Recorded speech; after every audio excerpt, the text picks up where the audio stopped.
भगवान गौतम बुद्ध की इन बातों में छिपा है अशांत मन को शांत करने का मंत्र। आप भी जाने। हम सभी जानते हैं कि व्यक्ति का मन बहुत चंचल होता है।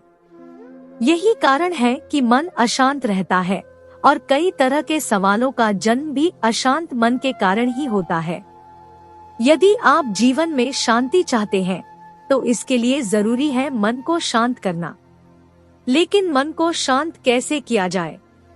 गौतम बुद्ध से जुड़ी इस कहानी के माध्यम से आप जान सकते हैं कि मन को शांत करने का क्या तरीका है।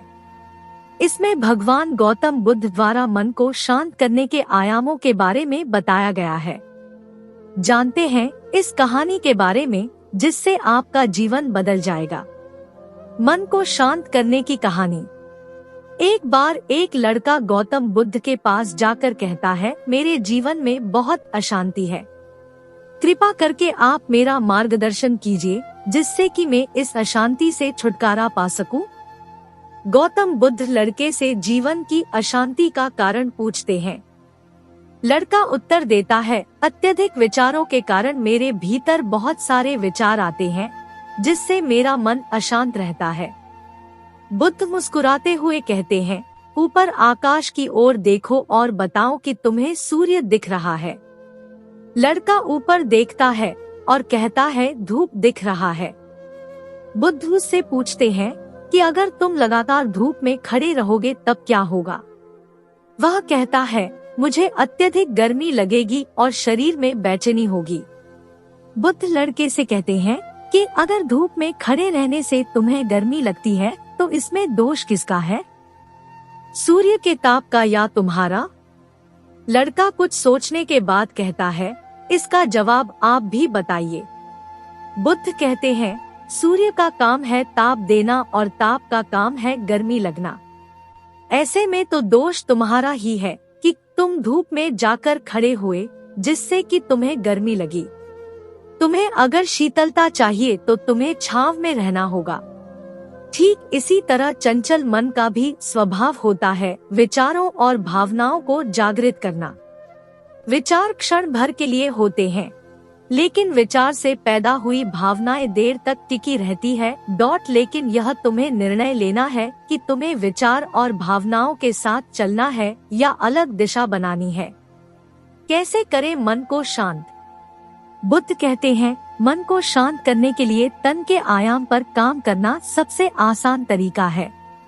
शरीर के स्तर पर हमारी कर्मेंद्रियां और ज्ञानेंद्रियां है। कर्मेंद्रियां कर्म और ज्ञानेंद्रियां ज्ञान से जुड़ी होती है। इससे हम अपनी संवेदनशीलता को बढ़ा सकते हैं, यानी हम जो भी काम करें उसे आनंद के साथ करें। मन के आयाम से हटकर तन के आयाम पर जाने से ही तुम्हारा चित्त शांत होगा। ऐसा करने से तुम मन के आयाम से हटकर शरीर के आयाम पर आ जाओगे। ठीक उसी तरह जैसे तुम धूप से हटकर छांव में आ सकते थे। मन के आयाम से हटने पर तुम्हारी जागरूकता तन पर आ जाएगी। जब तुम तन के आयाम पर काम करोगे तब तुम्हारा चित्त शांत होगा। इसलिए हर काम को तन के आयाम पर करने से मन स्वतः शांत हो जाता है। अपने मन के विचार और भावना को नहीं बल्कि सुर को सुनो। लड़का बुद्ध से कहता है, अपने भीतर के सुर को कैसे सुने? बुद्ध कहते हैं, किसी शांत स्थान पर रहकर जहाँ शांति हो तब अपनी आंखें बंद करो और मन के भीतर चल रहे शोर से हटकर भीतर के सुर को सुनने की कोशिश करो। सुर निरंतर चलता रहता है, लेकिन बाहर के शोर के कारण तुम अपने मन के भीतर चल रहे सुर को नहीं सुन पाते हो। जब तुम अपने दोनों कानों को अपने हाथों से बंद कर दोगे तभी मन के सुर को सुन पाओगे। इस तरह तुम मन की अशांति से दूर हो जाओगे और तुम्हारा मन शांत हो जाएगा। अगर आप लोगों को यह कहानी थोड़ी सी भी अच्छी लगी है तो लाइक करें, शेयर करें, मेरे चैनल को सब्सक्राइब करें, कमेंट में अपनी राय जरूर दें। इस कहानी से क्या सीख मिली है? वीडियो देखने के लिए बहुत बहुत धन्यवाद। मिलती हूँ एक और अच्छी कहानी के साथ।